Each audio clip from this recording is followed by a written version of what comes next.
আসসালামু আলাইকুম। আপনার ব্যবহৃত বিদ্যুতের প্রিপেইড মিটারে কত টাকা রিচার্জ করলে কত টাকা পাবেন সে বিষয়ে আজকে আমরা আলোচনা করব।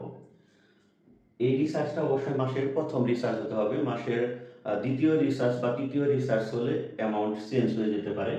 জাস্ট আপনাকে হিসাব বোঝানোর জন্য আলোচনা করা। ধরি যে একটি আবাসিক গ্রাহকের বাসায় ৫০০ টাকা রিচার্জ করা হলো। এর জন্য যা যা কর্তন করা হবে 5% ভ্যাট, মানে ১০৫ টাকায় কর্তন করা হয় ৫ টাকা, এইভাবে ভ্যাটের হিসাব করতে হয়। তার মানে ৫০০ টাকা কাটা হবে ২৩ টাকা ৮০ পয়সা ডিমান্ড চার্জ। আবাসিক ২ কিলোওয়াট লোড এখানে ধরা হয়েছে। লোড বেশি হলে তার সাথে এই গুণনটা বেশি হবে, অর্থাৎ পার কিলোওয়াটের ডিমান্ড চার্জ হলো ৪২ টাকা বর্তমান সার্কুলার অনুসারে। সেই হিসাবে ২ ইন্টু ৪২ ৮৪ টাকা। মিটার ভাড়া অফিস থেকে যেহেতু প্রিপেইড মিটার সরবরাহ করা হয়, সেই ক্ষেত্রে সিঙ্গেল ফেজ মিটারের জন্য ৪০ টাকা ভাড়া কাটা হয়। তার মানে কর্তন বাদে মোট টাকা যেটা ৫০০ টাকার থেকে ভ্যাট কর্তন যাবে, ডিমান্ড চার্জ আর হলো মিটার ভাড়া, এখানে ৩৫২.১৯ টাকা।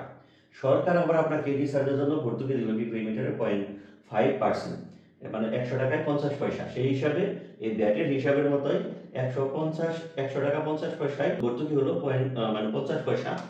সেই হিসাবে ভর্তুকি যেটার মধ্যে দেওয়া হয়, যে দেখুন ৫০০ টাকা থেকে বিয়োগ যাবে মিটার ভাড়া এবং ভ্যাট, এই দুইটি অ্যামাউন্ট বাদ দিয়ে যেটা থাকবে সেই হিসাবে ভর্তুকি। তার মানে আপনি পাবেন ২ টাকা ১৭ পয়সা। অর্থাৎ আপনি ৫০০ টাকা রিচার্জ করলে মাসের প্রথমে যদি হয়, মিটারে ঢুকবে ৩৫২.১৯ টাকা প্লাসের হলো ২ টাকা ১৭ পয়সা, তার মানে ৩৫৪.৩৬ টাকা। এটা অর্থাৎ যদি আপনার আবাসিক ২ কিলোওয়াট লোড হয়, আপনার মাসের প্রথম রিচার্জ হয়, আপনি ৫০০ টাকা রিচার্জ করলে আপনার মিটারে ৩৫৪.৩৬ টাকা ঢুকবে।